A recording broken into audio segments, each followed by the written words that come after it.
Thank you, Mr. Chairman. Dr. Rainey, welcome first.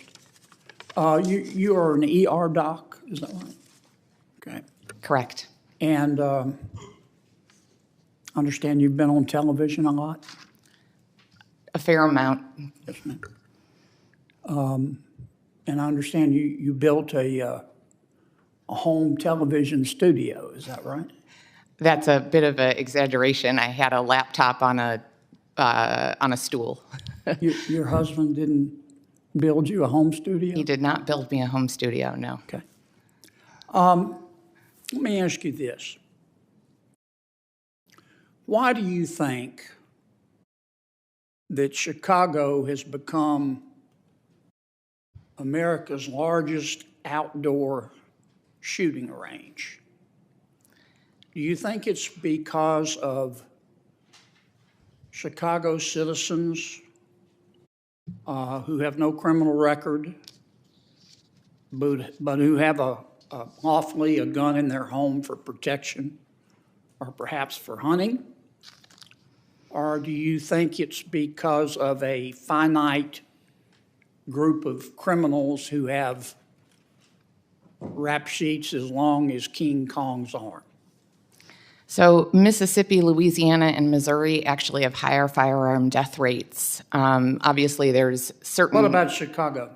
So I don't live in Chicago. It's not my primary area of research. You don't have an opinion on that? I think there's easy access to firearms combined with environmental conditions, lack of great education. There have actually been studies showing that when you green vacant lots and repair abandoned buildings in urban neighborhoods, you see decreases in gunshots, in violence, as well as in stress and depression in the neighborhoods around them. No disrespect, Doc, but that sounds a lot like word salad to me. Let me ask you this. In September of this year, our New Mexico governor issued a public health emergency order, and she suspended the right to bear arms in Albuquerque and the surrounding county. Do you support that? I do not. What I do support is the work that New Mexico has done do you support that? No. You don't? Okay. Let's see.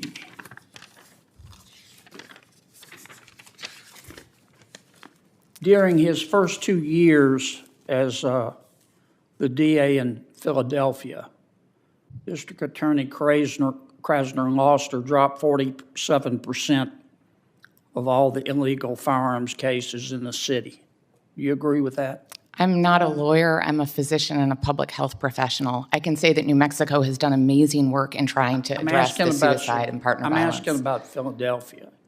I don't have an opinion. The DA dropped 47% of all the illegal firearms cases. Did he do the right thing there? I don't have an opinion. However, I will say that just as with fentanyl, the spread of illicit substances... I'm sorry to cut you off, but I'm running out of time. Understood. The LA District Attorney, George Gascon, said that he would not prosecute any sentencing enhancements for guns or gang-related activity. Do you think he did the right thing? Again, I am neither a lawyer nor a prosecutor. You don't have an opinion on that? I honestly don't know enough about it to have an opinion. You don't think gangs should be prosecuted for having illegal guns? I'm neither a lawyer nor a prosecutor, and that's not my area of research. But yet you want to take guns away. I've never said that I want to take guns away. From law-abiding citizens. I think that you are saying something that I've not said. In a tense Senate hearing, Senator John Kennedy pressed Dr. Megan Ranney, an emergency physician and public health expert, with a series of sharp and sometimes controversial questions. The exchange touched on gun violence, public health policies, prosecutorial decisions, and even forgiveness in the justice system. Today we break down the heated moments that left the room unsettled. Senator Kennedy began by asking Dr. Ranney why Chicago has become, in his words, America's largest outdoor shooting range. He framed the issue around whether law-abiding citizens with guns or repeat criminals were driving the violence. Dr. Ranney, careful to note that Chicago is not her area of research, pointed to studies linking violence reduction to urban improvements, such as repairing abandoned buildings and greening vacant lots. Kennedy dismissed this as word salad, pressing her for a more direct answer. The questioning shifted to New Mexico, where the governor had attempted to suspend the right to carry firearms under a public health emergency. When asked if she supported the move, Dr. Ranney gave a firm no, though she praised broader public health efforts in the state. Kennedy seized on the moment, pushing her to take a harder stance. I think that you are saying something that I've not said in my written or oral testimony, sir. Okay. You equated gun deaths to heart disease in your opening statement. Yes, sir. Which is a greater public health problem, gun deaths or heart disease?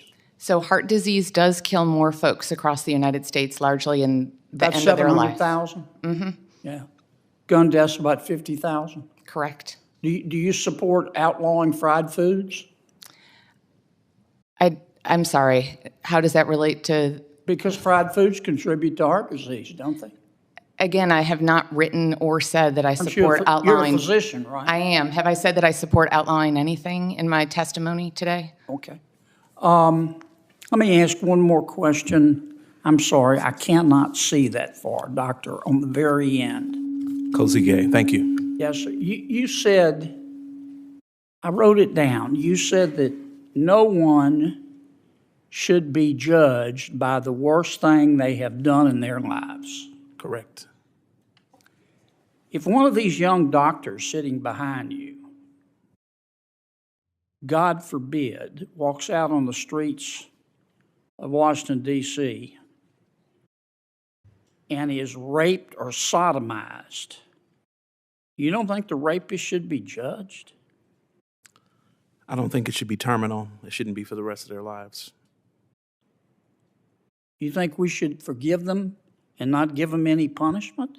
I believe in You forgiveness. think nobody's responsible for their actions? I believe in responsibility. I believe in forgiveness. Thank you, Mr. Wow. Thank you, Mr. Chairman. Thank you, Senator Kennedy. Senator Butler. Thank you, Chair Durbin. If you enjoyed this breakdown, don't forget to like, comment, and hit the subscriber button for more political showdown.